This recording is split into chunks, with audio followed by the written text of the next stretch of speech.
ఒకపక్క చర్చలు, మరోవైపు దాడులతో పశ్చిమాసియా శాంతి కథ నడుస్తోంది. తాత్కాలిక కాల్పుల విరమణ అమల్లో ఉండగా మంగళవారం దక్షిణ ఇరాన్ మీద అమెరికా జరిపిన దాడులు అత్యంత తీవ్రమైనవి. క్షిపణులను మోహరిస్తున్నదని, మందుపాతర్లు అమరుస్తున్నదని ఆరోపిస్తూ ఇరాన్ మీద జరిపిన ఈ దాడిని అమెరికా ఆత్మరక్షణగా చెప్పుకుంది. ప్రతీకారం తప్పదని హెచ్చరించిన ఇరాన్ సైతం అమెరికా విమానాన్ని, ఒక అత్యున్నత స్థాయి డ్రోన్ను కూల్చివేసింది.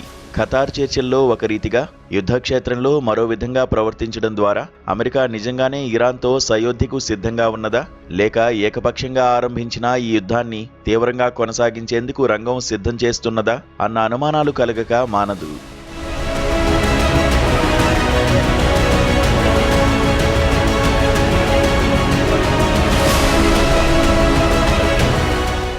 ఇరుపక్షాలు మళ్లీ తీవ్ర యుద్ధానికి ఉపక్రమించే అవకాశాలు ప్రస్తుతానికి తక్కువే. కానీ ఎంతో కష్టం మీద ఏప్రిల్ నుంచి అమల్లోకి వచ్చిన కాల్పుల విరమణ ఒప్పందాన్ని ఏవో కారణాలతో ఉల్లంఘిస్తూ పోతే శాంతి సాధన అసాధ్యం. చిన్నదాడికి కూడా ప్రతీకారం తప్పదని హెచ్చరించి ఎంతో కొంత స్థాయిలో దానికి బదులు తీర్చుకోవాల్సిన స్థితి.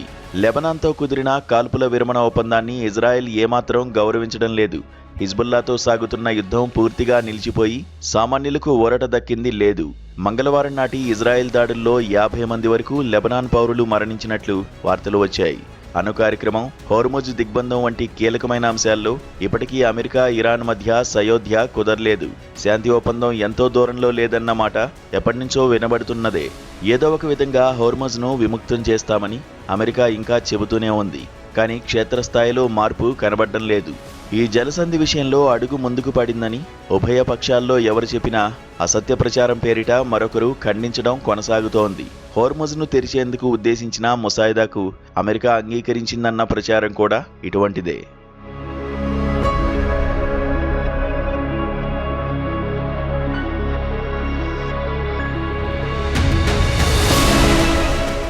ఒప్పందం కోసం ఇరాన్ అరులు చాస్తోంది. కానీ అందుకు తగిన వాతావరణం ఇంకా ఏర్పడలేదని ట్రంప్ తన మంత్రివర్గ సమావేశం సందర్భంలో ఓ వ్యాఖ్య చేశారు. రూబియో వ్యాఖ్యలు కూడా ఇంచుమించుగా అలానే ఉన్నాయి. యుద్ధానికి తాము సిద్ధమే కానీ దౌత్యానికే ప్రాధాన్యం అంటున్నారు వీరిద్దరూ. చర్చలు చక్కగా సాగుతున్నాయంటూనే ఇరుపక్షాలు కనీసం ఒక్క అంశంలో కూడా ఏకమాటగా లేకపోవడం, అన్ని విషయాల్లోనూ ఖండించుకోవడం విచిత్రం. 3 నెలలుగా ఖతార్, పాకిస్తాన్ మధ్యవర్తిత్వంలో పరోక్ష చర్చలు సాగుతున్నప్పటికీ వ్యవహారం పెద్దగా ముందుకు కదలకపోవడం విశేషం. దీనికి తోడు ఇరాన్తో శాంతి చర్చల్లో పాల్గొంటున్న దేశాలు అబ్రహాం ఒప్పందంపై సంతకాలు చేయడం వంటి ప్రతిపాదనలతో ట్రంప్ సరికొత్త అడ్డంకులను సృష్టిస్తున్నారు. ఖతార్లో చర్చలు చివరి అంకంలో ఉండగా ఇరాన్ మీద మళ్లీ దాడికి దిగడం, ఇజ్రాయెల్ ఉనికి, దురాక్రమణలకు నైతికతను చేకూర్చే అబ్రహాం ఒప్పందాల మీద సంతకాలు చేయాలంటూ ముస్లిం దేశాల మీద ఒత్తిడి తీసుకురావడం వంటి పరిణామాలు వ్యూహాత్మకమైనవి. ఎక్కువ దేశాలు తన ప్రతిపాదనను కాదుపమ్మంటాయని ట్రంప్కు తెలియకపోదు. ఇజ్రాయెల్పై నమ్మకం లేనందున ఈ ఒప్పందంలో చేరేది లేదని పాకిస్తాన్ వెంటనే వ్యాఖ్యానించింది.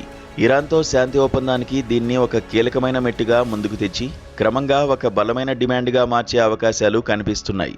పాకిస్తాన్ మధ్యవర్తిత్వం వల్లనే ఇరాన్తో ఒప్పందం కుదరడం లేదని ట్రంప్ సన్నిహిత సెనేటర్ లిండ్సే వంటి వారు ఎదురుదాడి ఆరంభించారు కూడా. ట్రంప్ తొలి విడత పాలనలో ఓ 4 దేశాలు ఈ ఒప్పందంపై సంతకాలు చేసిన మాట నిజం. ఇన్నేళ్ల పాటు ఊరుకొని అప్పట్లో ససేమిరా అన్న మిగతా దేశాలను ఇప్పుడు ఒత్తిడి మీద లొంగదీయాలని అమెరికా అనుకుంటోంది. పూర్తిగా ఇజ్రాయెల్ పక్షాన నిలబడిన అమెరికా అధ్యక్షుడు ఇంకా ఎంతకాలం ఈ చర్చల అంకాన్ని కొనసాగిస్తూ ప్రపంచాన్ని మాయ చేస్తారో చూడాలి.